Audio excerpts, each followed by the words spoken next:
Donc, bonjour à tous. Nous allons maintenant passer à la partie suivante. Donc, les deux groupes suivants qui vont présenter leur sujet d'étude se sont concentrés sur les causes de la mortalité. En gros, qu'est-ce qui explique la mortalité des arbres?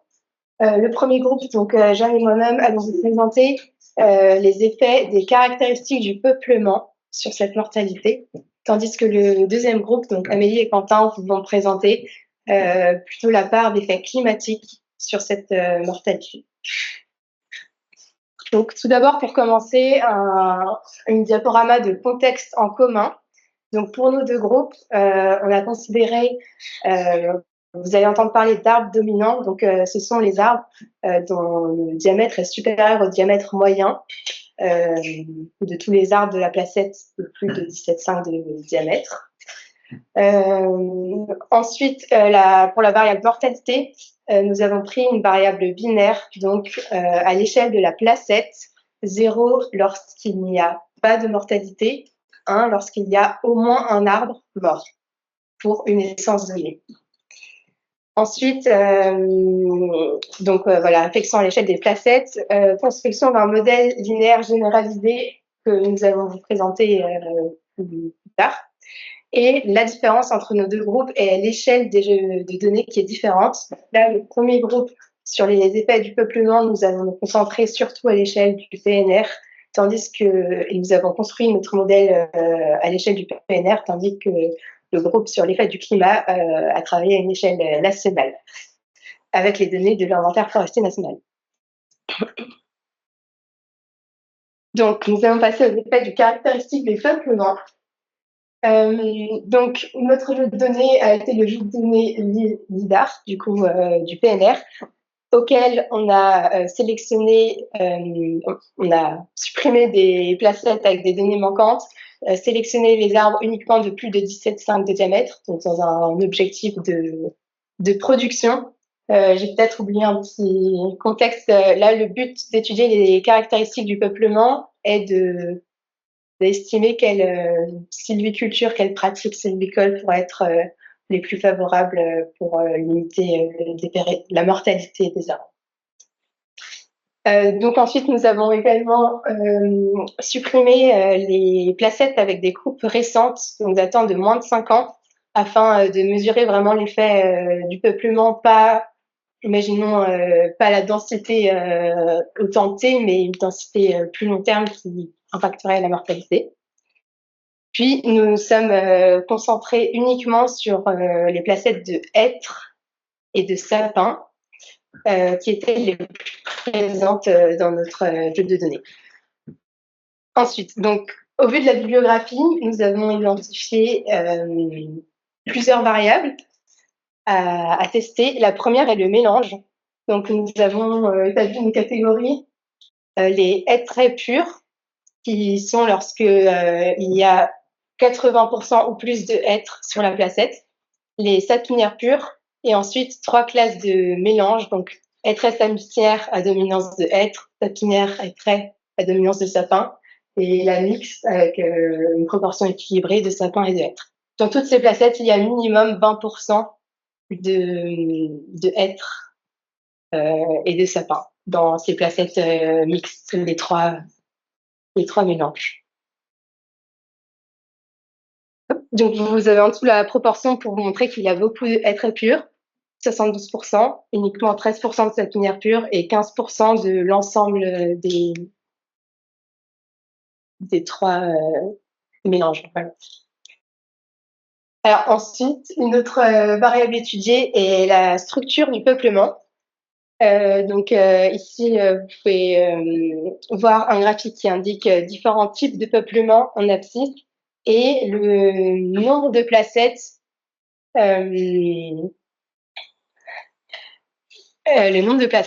concernées, tout simplement. Donc, on voit que les deux types de peuplement dominants sont la catégorie 4, bois moyen dominant, et la catégorie 7, bois moyen et gros bois dominant. Voilà, et ensuite, le hêtre pur, qui est en bleu-vert, est présent est représenté par tous les types de peuplement, alors que nos autres mélanges sont moins représentés, également dû à leur plus faible effectif.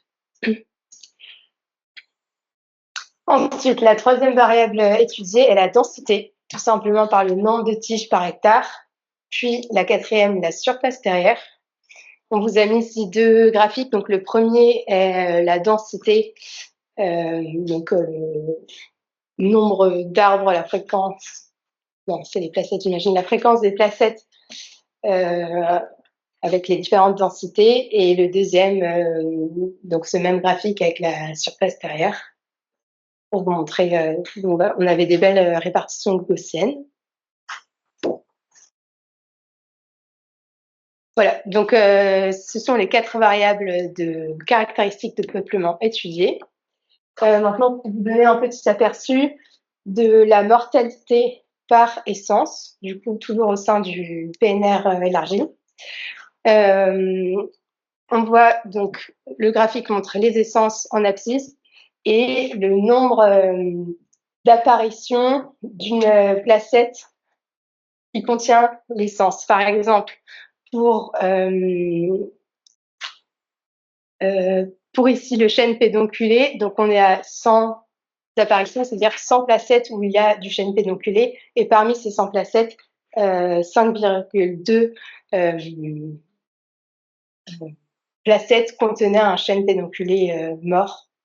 C'est classé en mortalité. J'espère que c'est un peu très clair. Du coup, les deux tendances principales sont que donc le hêtre est le plus présent et l'essence la plus présente sur nos placettes à l'échelle du PNR. Mais en proportion, ça va plutôt être le sapin qui présente le plus de mortalité, 19,5%. Voilà. Contrairement au hêtre qui ne présente uniquement 7,7% de mortalité. Donc, dans la suite de notre étude, on s'est plutôt concentré sur l'étude du sapin et l'étude du hêtre et étudier la mortalité sur ces deux essences. Donc, la carte qui est présente ici vous montre la mortalité enfin la répartition des placettes contenant possédant du sapin, avec en rouge colorié si la placette est classée comme avec la présence de mortalité en sapin. Donc on remarque que pour le sapin, la répartition est assez homogène. Pour le hêtre, la répartition de la mortalité était plus concentrée sur la moitié ouest du PNR. Donc là, les placettes concernent le PNR élargi et le PITSO qu'on a rajouté à nos données pour avoir plus de placettes et avoir nos classes plus représentées. Voilà. Donc ensuite, on a décrit la mortalité du sapin. Donc on va prendre tranquillement ces différents graphiques. Donc c'est la proportion à chaque fois de mortalité présente dans les placettes. Donc pour ce premier graphique, c'est par type de peuplement. Donc la typologie vous était présentée précédemment. On remarque donc l'endroit où il y a plus de mortalité présente, c'est pour le type 2, donc petit bois dominant et gros bois éparse. Cependant, on remarque le faible nombre de placettes présentes, donc avec que 5 placettes. Donc ça peut être un peu questionné comme résultat. Tandis que nos deux typologies les plus représentées en nombre, c'était le type 4 et 7. Et là, on se rend compte qu'il y a assez peu de mortalité en proportion sur ces placettes. Ensuite, pour le type de mélange, là, c'est pour c'est pour le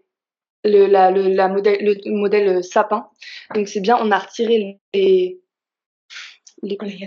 on a toutes les placettes. Ouais. On a toutes les placettes. Donc on se rend compte que la mortalité pour le sapin est concentrée pour les sapinières pures, avec dès qu'il y a du mélange, moins de mortalité. Ce sera confirmé. Enfin, on en reparlera dans les diapos suivantes.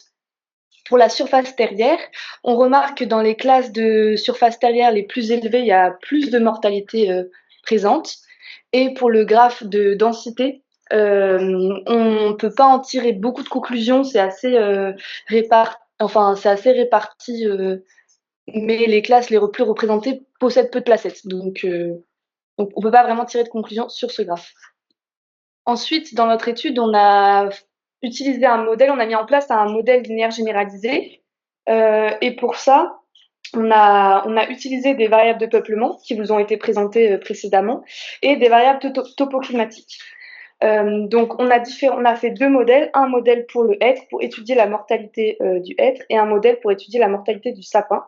À chaque fois, pour le modèle hêtre, on a retiré les sapinières pures et on a pris en proportion. Cette fois, on n'a pas utilisé les types de mélange, mais on a utilisé en proportion, donc en variable continue, la proportion de hêtre et la proportion de sapin.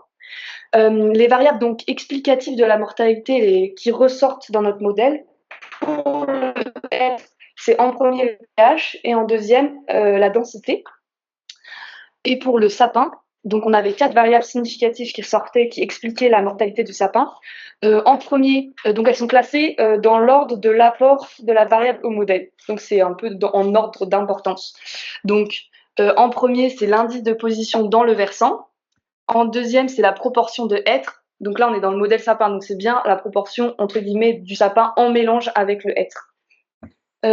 Ensuite, c'était l'anomalie de précipitation sur la période de végétation, donc c'est-à-dire l'évolution de la précipitation entre la période de référence et la période contemporaine. Et enfin, la quatrième variable, c'était la température moyenne contemporaine. Donc ça, c'est les 4 variables qui ressortent, et je vais vous détailler par la suite plutôt le modèle sapin et les résultats qu'on a obtenus sur le modèle sapin. Donc pour la première variable, donc pour l'IPV, ici à chaque fois vous avez le graphe du modèle, donc de la variable implémentée dans le modèle avec la probabilité de mortalité en ordonnée. Et à gauche, vous avez à droite, vous avez le l'histogramme de répartition des placettes de cette variable. Donc par exemple, ici, on a pour l'IPV, donc l'indice de position dans le versant, la répartition de nos placettes. Donc, on remarque qu'il y a une proportion importante de placettes plutôt au niveau des crêtes. Et en rouge, c'est si ces placettes étaient qualifiées comme avec une mortalité, donc c'était une variable binaire.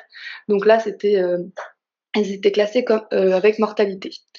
Donc, on remarque pour le modèle et la variable IPV que à partir de 400, on observe une mortalité assez importante. Enfin, la mortalité est importante. Pour la proportion de hêtre, qui est notre deuxième variable qui sortait dans le modèle, donc ici, c'est bien la première classe correspond aux sapinières pures.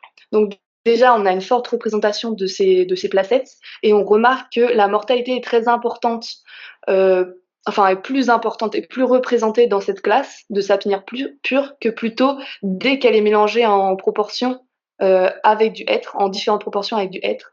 Et là, donc on remarque bien, on retrouve ça dans le modèle, que si la proportion de hêtre augmente, donc ça veut dire que le mélange augmente, la mortalité diminue. Enfin, nos deux variables climatiques, donc l'évolution de la précipitation et la température moyenne, de la même manière, enfin ici donc c'est une anomalie de précipitation, c'est-à-dire que dans cette partie à gauche du graphe, c'est plus il a plu dans le passé et plus il pleut aujourd'hui, on a une mortalité qui va diminuer, mais inversement, si il a peu plu dans le passé et qu'il pleut peu, encore moins aujourd'hui, la mortalité augmente. Donc c'est assez logique comme résultat. Et pour les températures moyennes, un résultat aussi assez logique. Si la température moyenne est trop faible ou trop élevée, ça augmente la mortalité. Donc voilà, donc un peu les deux grandes conclusions si on en revient aux effets des caractéristiques du peuplement et qu'on prend pas en compte, enfin si on prend en compte les effets des caractéristiques du peuplement, pour le sapin, on se rend compte que notre principale conclusion, c'est que le mélange va être favorable à la survie de l'essence.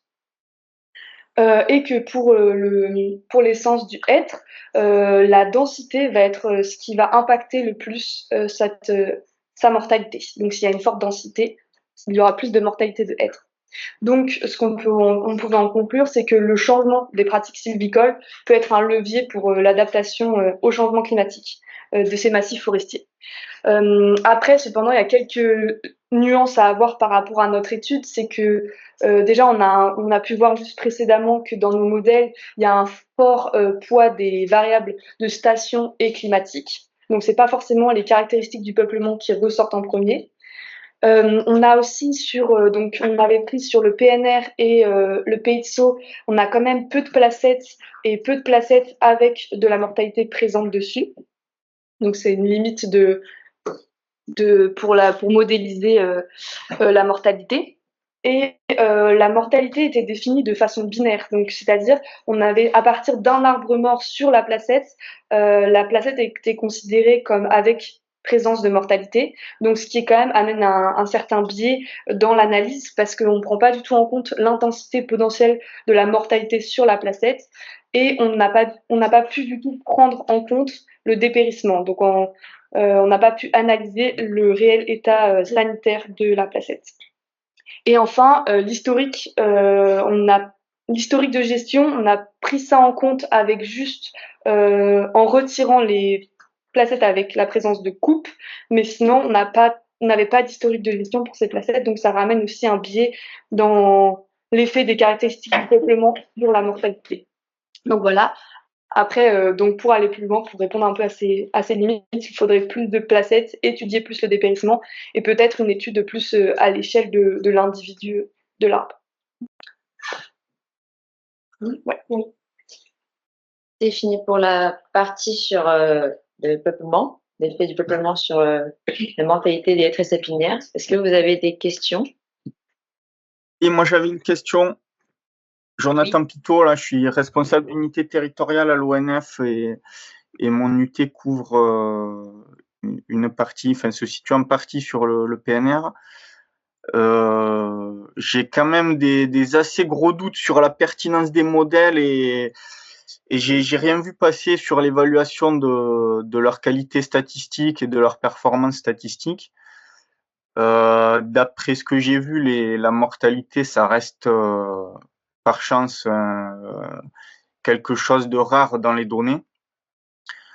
Et donc ça, de base, ça pose un gros problème méthodologique classique en statistique, c'est la prédiction de trucs rares.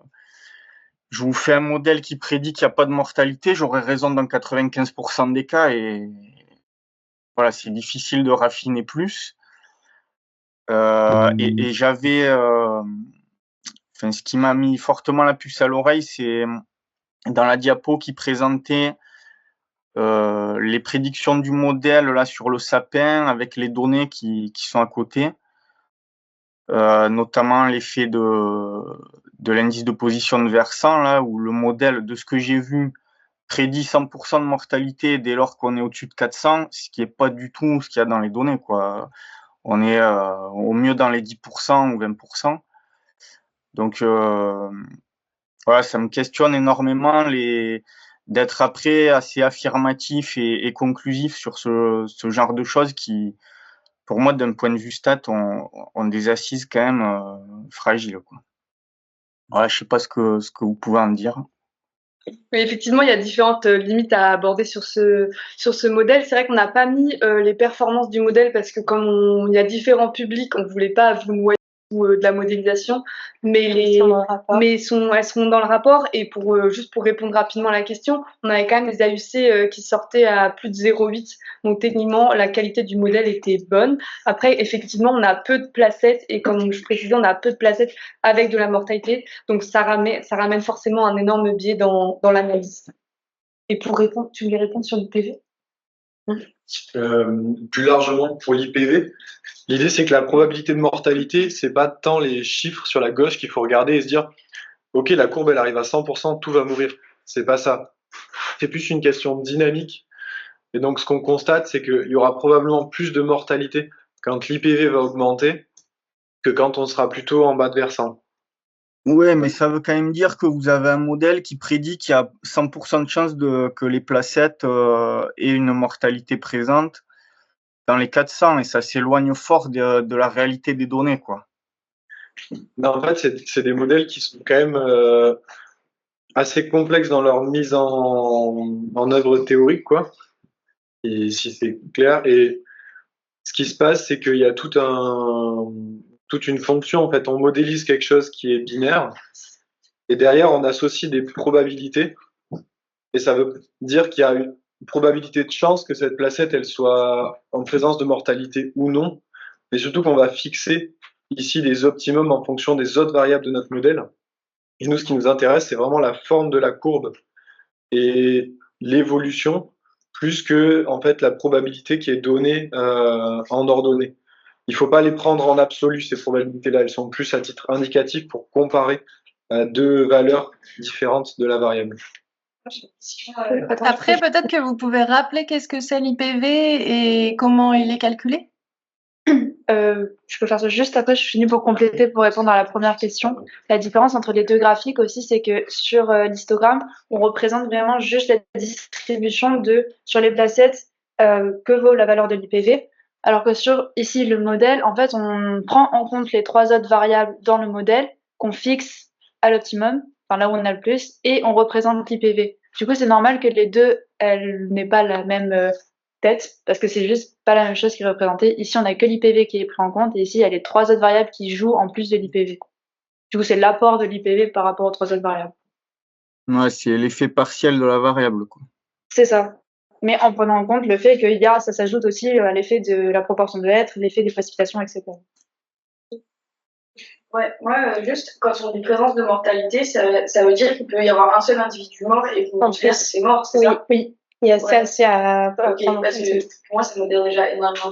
Oui, mais là, c'est vrai que imaginons, il y aurait 100% de placettes dites mortes dites avec mortalité dans nos jeux de données. Ça veut dire qu'il y a un minimum un arbre mort de l'essence concernée, donc ici le sapin, sur la placette. Donc même si la placette est dite en mortalité 0,1, c'est un seuil binaire, ça ne veut pas dire que tous les arbres, loin de là, de la placette, sont morts. Oui, je voudrais bien préciser quand même, hein, question de l'évaluation paritaire, que l'axe des ordonnées, il n'est pas interprétable en tant que tel, il est vraiment dépendant des valeurs qui sont fixées pour les autres variables. Hein. Cette figure permet de regarder la réponse du facteur, du dépérissement vis-à-vis du facteur étudié. La valeur ne veut rien dire, elle n'est pas interprétable. Donc, il ne faut pas se fixer là-dessus.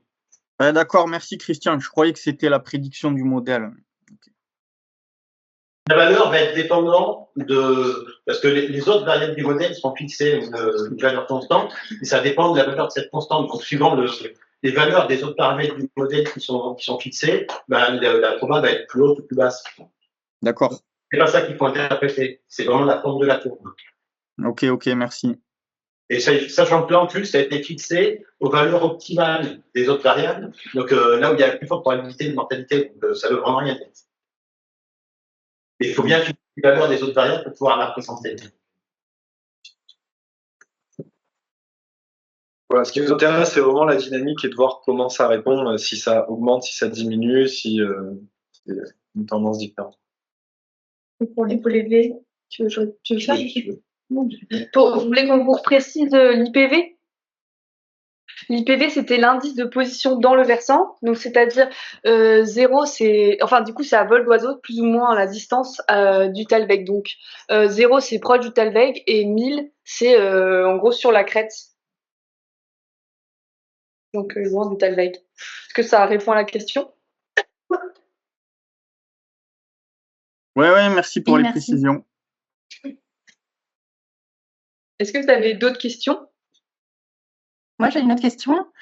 C'est une remarque plutôt. Vous avez dit justement sur cette même diapo, sur la proportion de êtres, que plus il y a de mélange et moins il y a de mortalité. Et en réalité, c'est plutôt moins il y a de sapins, moins il y a de mortalité, non? Oui, c'est un peu c'est aussi un biais qu'il y a sur cette étude, c'est que en fait forcément comme c'est en binaire, si à partir d'un sapin mort la placette est classée comme avec mortalité, s'il y a plus de sapins, donc en sapinière pure il y a plus d'individus, forcément la probabilité qu'il y ait un mort est plus élevée que si elle est en mélange avec le être. Donc ça c'est une limite de cette courbe. Après, On va quand même. ouais, vas-y. Comme tu veux. On voit quand même la différence entre le mélange Avec la souris qui voit avec la sapinière pure et la sapinière étrée, donc il y a dominance de sapin. J'ai plus les pourcentages exacts en tête, donc plus de 60% des sapins dans cette catégorie de sapinière étrée, qui est, on le voit, a quand même une mortalité bien inférieure à la sapinière pure. Donc un mélange des deux effets, effet du mélange et effet plus il y a de sapins, plus il y a de chances de mortalité, comme les sapins meurent plus. Il peut y être un mélange de ces deux facteurs. Sûrement. Oui. Et aussi pour nuancer par rapport à ça, on avait, je sais pas dans quelle mesure on a regardé dans le détail, mais c'est vrai que au niveau du nombre d'arbres dominants qui étaient morts sur les placettes en mortalité, dans ces cas-là, on trouvait qu'il n'y avait pas des grosses différences. Et du coup, ça permet un peu de nuancer le fait de se dire, en fonction de la proportion de sapins, effectivement, s'il y a plus de sapins, il y a plus de mortalité. Parce qu'en pratique, sur le nombre d'arbres, c'était pas flagrant. Donc, du coup, on considérait quand même ça pertinent de considérer l'impact de cette variable avec un sens un petit peu en termes de gestion. Mais c'est un peu de mouiller quand même. Ce qui est intéressant, c'est quand même ces résultats, ils viennent corroborer d'autres résultats de diverses études qui ont en fait les mêmes conclusions, quoi, en quelque sorte. Donc, on peut pas juste dire que parce qu'il y a moins de sapins, il y a moins de mortalité de sapins, il y a quand même un effet qui se dégage de ce modèle-là et qui corrobore des résultats d'autres études. Donc, ça reste intéressant et même s'il y a des limites à tout ça, on détecte quand même un signal, quoi. J'avais une question, enfin, sauf si il y avait encore des compléments. Non, ben non, c'est vrai. Ouais, j'avais une question par rapport au hêtre. Là, ça a été présenté le sapin, et très bien. Le hêtre, il y a la densité, c'est logique. Enfin, je veux dire, l'effet de la densité sur la mortalité du hêtre, c'est connu. Par contre, l'effet du pH, alors là, je serais curieux de savoir. Bon, après, effectivement, statistiquement, et je pense qu'il y en a moins des placettes dépérissantes. Est-ce que la valeur statistique de la est peut-être moins précise, mais je serais curieux de voir en quoi le pH, enfin, qu'est-ce qui caractérisait le dépérissement par rapport au pH? Ouais. Du coup, pour le pH, on avait moins de résultats, mais c'était une courbe en cloche, donc on avait plus de mortalité pour des pH qui étaient assez élevés. Si on regarde l'écologie du hêtre, c'est pas très étonnant parce que c'est plutôt sur une aire de répartition, ça va plutôt être sur des pH assez acides. Et du coup, on avait une augmentation de la mortalité quand on passait sur des placettes avec un sol plus acide. Et du coup, ce qui nous intéressait surtout, c'était que le pH expliquait mieux la mortalité que la densité. Autrement dit, la station, enfin l'endroit où on se trouve, joue plus que la subculture qu'on y a appliquée. D'accord, ça veut dire qu'en gros, le hêtre, c'est logique, c'est valable un peu pour toutes les essences, mais quand il est en dehors de son optimum stationnel, il est plus dépérissant, quoi. Ouais, c'est un effet adaptation à la station, quoi. Mais en tout cas, c'est ce qui expliquait plus la mortalité dans PNR. Ok, et c'est en cloche parce que également sur les stations avec des pH assez élevés aussi, il dépérissait aussi. Il y a les pH très acides, mais aussi des pH assez calcaires, quoi. La cloche, c'était 5,6. Non, c'est dans la cloche, elle est dans l'autre sens. Enfin, je sais pas comment dire, c'est que il y a plus de mortalité à des pH 5,6. Quand on repasse sur du basique, on perdait de la mortalité. Mais si je dis pas de bêtises, on avait aussi moins de placettes en fait dans ces. On avait moins d'effectifs. Du